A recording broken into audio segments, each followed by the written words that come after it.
Hey guys, thanks for joining me for Story Time. There's a lot of life that doesn't have a solution you can just find online.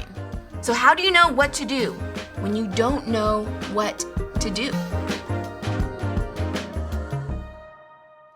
So I've got this one relationship in my life that's always been kind of rocky and contentious. And don't get me wrong, I was not perfect in the beginning. There was a lot of ways where I was unkind and harsh and even sometimes cruel, definitely unempathetic. There's a million different words that we could use to describe how big of a jerk I was.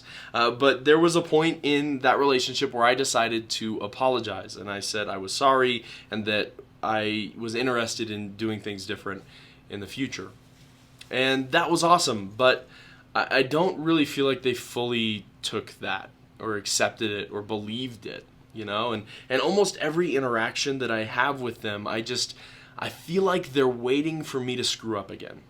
I feel like I'm a prisoner to the expectation that they have that I'm just gonna be who I always was. So what do you do when somebody's just waiting for you to screw up like that? What do you do when someone doesn't believe in the you that you're becoming because of following Jesus?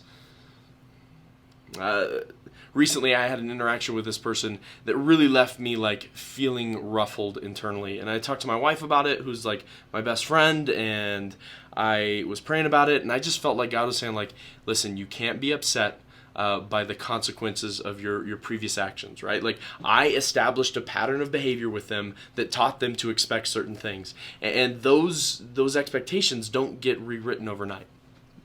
What I felt like Jesus was really leading me into in that moment was just hey, don't worry about what they expect you to do. Just be who I'm asking you to be.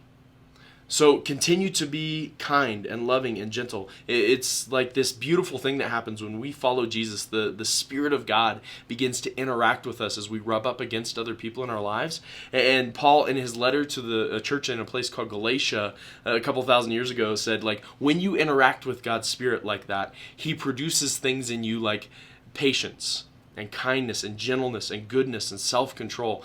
These are the sort of things that we take on, the things that we become like when we're following Jesus and interacting with Him on a daily basis.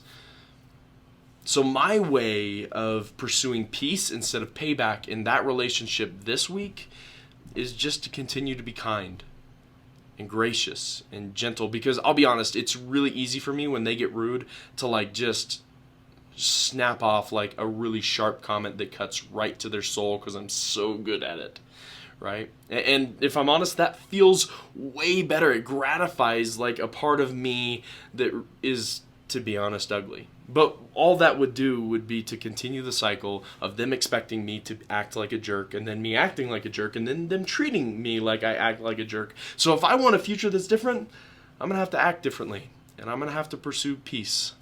Hey, what's the relationship in your life that's a little rocky? How can you pursue peace this week?